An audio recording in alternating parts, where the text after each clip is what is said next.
When in the course of human events it becomes necessary for one people to dissolve the political bands which have connected them with another, and to assume among the powers of the earth the separate and equal station to which the laws of nature and nature's God entitle them.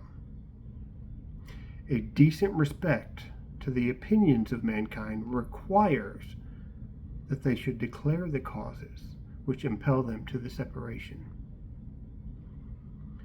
We hold these truths to be self-evident, that all men are created equal, that they are endowed by their Creator with certain unalienable rights, that among these are life, liberty, and the pursuit of happiness. That to secure these rights, governments are instituted among men, deriving their just powers from the consent of the governed. 249 years ago, 56 men signed their names to the document that held those words. Today, as we look around us on our nation's birthday, we do so in a time of great turmoil. We find little to be proud of and much to be frightened and ashamed for. Actions and activities of the MAGA Republican Party, led by President Trump and the cronies in his administration, are bringing our country on a dangerous journey, where the very foundations of our republic are being tested. I am not proud to be an American today. We've seen kidnappings in the middle of the night by federal officials, the public arrest of our friends and neighbors for the crime of wanting to be one of us, combat soldiers on our streets. Our friends in Europe have been abandoned to Vladimir Putin's bloodthirsty desire for empire. We've refused to hold allies accountable. We should be telling Benjamin Netanyahu that true friends call each other out when we are wrong, and your genocide of the Palestinian people is wrong. But we didn't do that. Instead, the Trump administration made it worse by unilaterally attacking Iran based on the propagandic fear of WMDs that don't exist, just like we did in Iraq and Afghanistan. And our government, so far, has done nothing to stop it. I am not proud to be an American today. We've all seen the heartbreaking stories of those who are suffering under the weight of this administration's policies. Small businesses and family farms are being forced to close and sold off to corporate conglomerates. Education's being gutted, turned into propaganda factories for Christian nationalism. Nutritious food is being taken away from our children. Alligator Auschwitz is now open and already has its first prisoners, including lawful green card holding migrants who were simply declared to be violent gang members based on no other evidence than someone they followed on social media and took pictures with had tattoos. Just last night, we witnessed the gutting of our healthcare system, kicking millions of our mothers and grandfathers off of Medicaid and Medicare, the stripping away of protections for our black and brown brothers and sisters, our gay and transgender family, and the relentless attacks on our environment to the benefit of international oil conglomerates.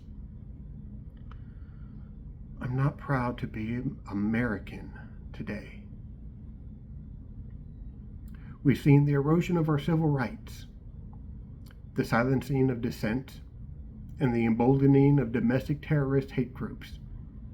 We've watched as our institutions have been undermined, our truth has been distorted, our court systems corrupted, and our justices bribed into complicity. The very notion of our reality has been warped beyond recognition. I'm not proud to be American today. I don't say these things just to lament over injustices, but to rise up against them. Not just to mourn the state of our nation, but to demand a better future. Not just to complain, but to take action. There is still hope for a better future. To every American, citizen, resident, migrant, every American who is tired of being marginalized, oppressed, and ignored, I say this: we the people means all Americans. The Constitution doesn't say we the white people, we the Christians, or we the citizens. It says we the people, each and every one of us, all Americans. It's time to get involved. It's time to take a stand. It's time to demand that our elected public servants represent us and only us, not the wealthy, not the powerful, and not their corporate machines. There is still hope for a better future. Get involved with your local community organizations. Join your local political party and make your voice heard. Register to vote if you haven't already, and actually go out and use it.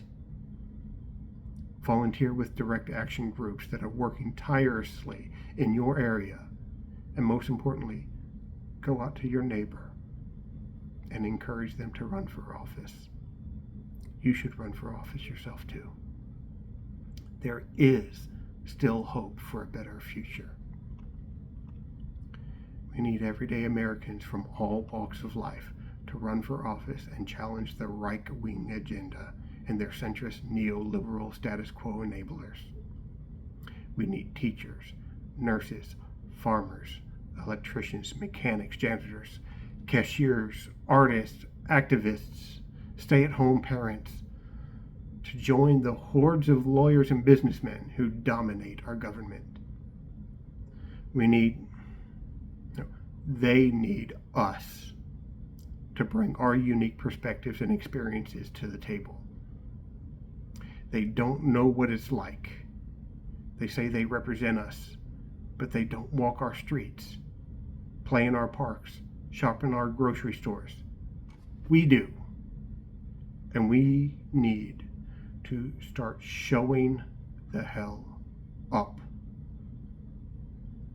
We need to reclaim our democracy to make it work for all of us, not just the privileged few that have bought and bribed their way into power.